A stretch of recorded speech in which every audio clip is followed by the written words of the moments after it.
L'essentiel de l'actualité à toutes et à tous, bonsoir et bienvenue à la une, gestion budgétaire. Un concept à cerner dans la gouvernance publique, la formation est privilégiée, elle mobilise plusieurs acteurs, la session vient de prendre fin. Diarra Gallo. Renforcer les compétences des cadres reste une priorité pour le ministère de l'enseignement préuniversitaire et de l'alphabétisation. C'est dans cette dynamique qu'une formation est lancée à l'intention des responsables en charge des ressources financières et matérielles des structures déconcentrées du département. Cet atelier permet de leur fournir un outil nécessaire, une meilleure planification sur la gestion budgétaire. Pendant 5 jours, les participants vont se pencher sur plusieurs thématiques liées à la gestion budgétaire et administrative. Je tiens à rappeler qu'une meilleure gestion de notre système éducatif repose sur un personnel qualifié, engagé, patriote et compétent qui agit en tout temps et en toutes circonstances avec professionnalisme, aussi bien au niveau central que déconcentré. J'exhorte les participants que vous êtes à porter toute votre attention sur le déroulement des travaux de cette formation afin de tirer davantage profit pour une meilleure gestion des dépenses publiques. Fournir les outils nécessaires pour une meilleure maîtrise des finances publiques, qualifier davantage le personnel sur les pratiques de bonne gestion et promouvoir la culture de l'évaluation et la performance. Place maintenant aux investissements publics. Le cadre général est disponible, fini la vulgarisation. 4 jours ont permis aux acteurs de s'approprier le document, un instrument relatif à la gestion des projets et programmes d'investissement public en Guinée. Mamadi Gassama. 4 jours, c'est le délai imparti pour vulgariser le document du cadre général des investissements publics. L'exercice a permis de passer en revue l'ensemble des nouvelles dispositions du décret portant sur la gestion des projets et programmes d'investissement en Guinée. Simandou 2040 est à la porte. Le document est complètement finalisé. Aujourd'hui, tout ce que nous sommes en train de faire ici, c'est en directe ligne avec ce programme ambitieux qui va être un catalyseur pour notre développement. Et la réalisation de ce programme qui s'étend sur les 15 prochaines années va permettre de transformer notre pays et ouvrir notre pays vers le chemin de la prospérité. Donc il est important que chaque acteur, chacun à ce qui le concerne, puisse s'approprier du contenu de ce document et améliorer sa façon de faire au niveau sectoriel pour améliorer enfin la gouvernance des projets au niveau national. En dotant le pays d'un nouveau cadre général des investissements, les autorités ambitionnent d'améliorer la capacité du taux d'absorption. Ceci passe nécessairement par la réalisation des projets et programmes d'investissement. Il faut aller au-delà de l'élaboration et de l'adoption des textes. Il faut que chacun aujourd'hui accepte qu'il y a un nouveau cadre qui s'impose à nous tous, un nouveau cadre qui émane de l'orientation de nos autorités au plus haut niveau. C'est pourquoi je voudrais inviter l'ensemble des acteurs impliqués dans le processus de gestion de s'approprier, d'en faire bon usage, et ce qui nous permettra de hisser haut notre pays dans le cadre de la dynamique de repositionnement qui est en cours, prônée et voulue par nos autorités et matérialisée progressivement par M. le ministre de l'Économie et des Finances. À terme, quelques points d'attention sont relevés. Des recommandations allant dans le sens de l'amélioration de la gouvernance ont été aussi formulées. Entrepreneuriat agricole, la mécanisation fait tache d'huile, des équipements de labour et de transformation sont mis à disposition. C'est au bénéfice des producteurs évoluant dans la préfecture de Boké et Bofa. Un accompagnement pour alléger les travaux champêtres. Finalité, mettre sur le marché les produits agricoles compétitifs. Fodé Camara. Au lendemain des premières pluies, le parc des moyens de production du ministère de l'Agriculture et de l'Élevage s'élargit. Le projet d'appui à la transformation de l'agriculture guinéenne et de l'entrepreneuriat agricole des jeunes met à la disposition des producteurs, des tracteurs, motoculteurs et accessoires, sans oublier les outils pour le centre de conditionnement de semences de Koba. Des équipements pour le centre de conditionnement de semences qui a besoin d'être appuyé en palette, en chariot. Qui dit semences améliorées dit conditionnement, production et conditionnement de ces semences. Qui dit centre de conditionnement parle de labo. Aujourd'hui, on a besoin de renouveler leurs thermomètres, leurs germoirs, leurs GPS et surtout les équipements aussi pour le conditionnement du riz qui a été sélectionné.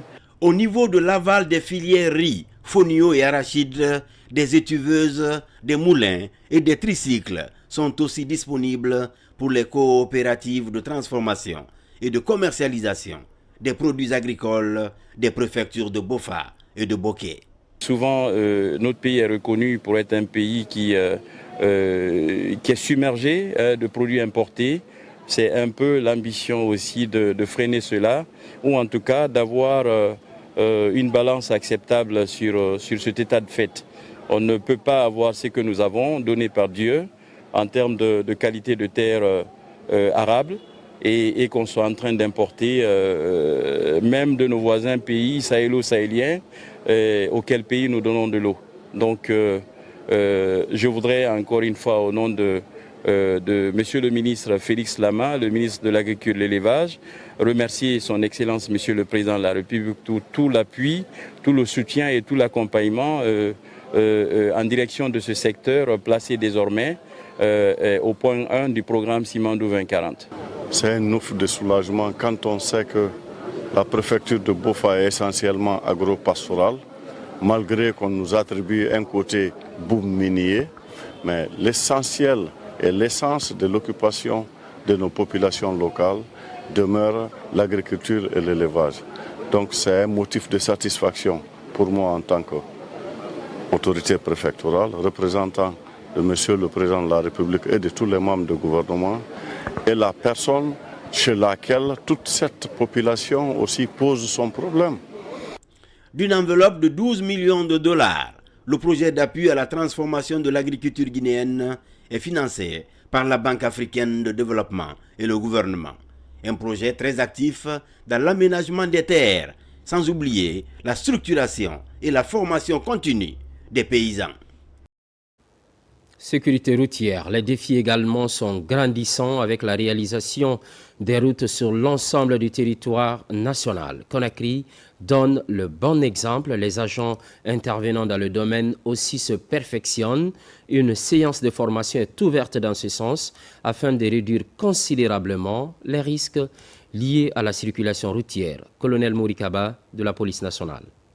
Ce matin, j'ai compris que pour traverser, il faut faire très attention aux camions, aux motos et aux voitures. J'ai compris que quand on traverse, des fois il faut faire attention, ne pas mettre des écouteurs dans ses oreilles ou bien être occupé à regarder TikTok sur son téléphone ou bien à communiquer. L'intervention des élèves du groupe scolaire Les Icônes d'Afrique témoigne clairement de la bonne compréhension de la mission que s'est fixée la Guisère.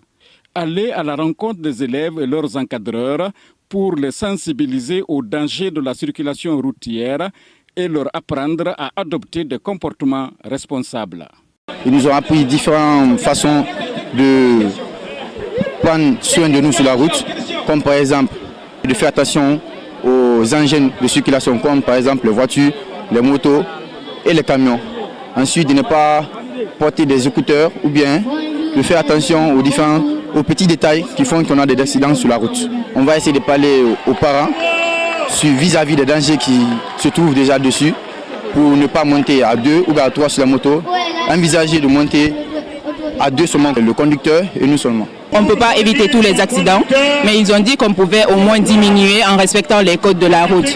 Ils nous ont enseigné comment se comporter, respecter les feux de signalisation, les codes de la route et tout ce qui suit avec pour ne pas avoir d'accidents ou des problèmes.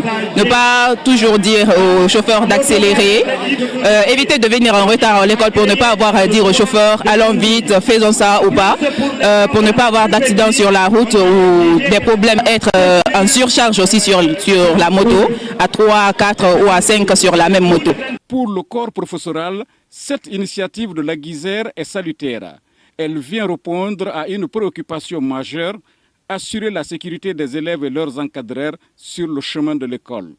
D'abord, je remercie cette mission parce que c'est la première fois depuis que nous sommes ici en 2020 de recevoir une telle mission ici d'information. C'est très important. Ensuite, je trouve ça très important et je demande aux enfants d'appliquer ce qu'ils ont entendu. parce que c'est ça la vérité et c'est ce qui doit vraiment primer sur les autres. Et comme on vient tous de voir, le lieu indiqué pour apprendre comment tout faire, c'est l'auto-école. Et nous exhortons nos enfants, nos parents, de conduire les enfants là pour apprendre à conduire et de respecter le code de la route. J'avoue que le message était vraiment bien accueilli parce que l'enthousiasme était là. On a vu la participation active des élèves à tous les niveaux. Ils ont suivi attentivement et en retour, ils ont intervenu pour nous prouver qu'ils ont assimilé quelque chose.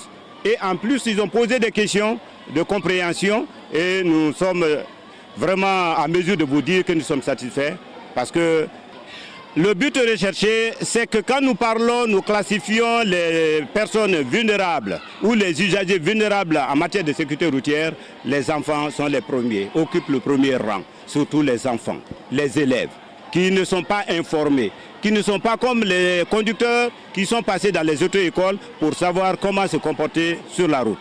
Et donc il est de notre devoir de venir vers eux, les mouler, les donner au moins quelques informations. Et l'objectif, nous dirons très loin. Maintenant là c'est une sensibilisation, plus tard on viendra pour une formation. On veut mettre ça dans le cursus des élèves de la Guinée pour que l'enfant, depuis la maternelle, évolue avec l'esprit, avec des connaissances sur la sécurité routière. Il est à noter que cette première étape de la tournée de sensibilisation de la Guisère, entamée à l'école Les Icônes de l'Afrique, s'étendra à plusieurs autres établissements scolaires de la capitale. Démarche salutaire qui implique les usagers de la circulation routière comme les écoliers à démultiplier. Culture pour parler maintenant de cette tradition qui défie le temps, la mare de Baro dans la préfecture de Kouroussa, l'événement draine du beau monde. Vous allez le voir tout de suite, une retrouvaille sur fond de célébration d'une partie du riche patrimoine culturel national. Le parrainage et le marrainage respectivement sont assurés par les ministres de la Culture et de la Pêche. Kadiatou Souleymane Keïta, Mohamed Kourouma. Baro, l'une des 14 communes rurales de la préfecture de Kouroussa, située à plus de 800 km de Conakry. Depuis la nuit des temps, cette localité est reconnue pour sa célèbre fête annuelle de la mare, symbole de cohésion sociale et de transmission intergénérationnelle. Cette célébration met à l'honneur la pêche artisanale à masse, exécutée dans une ambiance à la fois festive et rituelle. Cependant, les autorités locales ont profité de l'occasion pour exprimer leur inquiétude quant à la préservation de ces patrimoines ancestrales menacés par le manque de moyens et d'accompagnement. Le nom de Bolé est parti loin, certes, mais l'état actuel de la mare reste inquiétant. C'est pourquoi je lance ici un appel pressant à tous les partenaires au développement pour la sauvegarde de la mare. Je souhaite humblement auprès du ministre de la Culture le redémarrage des travaux de construction du chantier du campement touristique de Baro à l'arrêt depuis le mois de mars 2021. Au-delà de son aspect culturel, la fête de la mare constitue également une opportunité de valorisation du potentiel touristique de la région.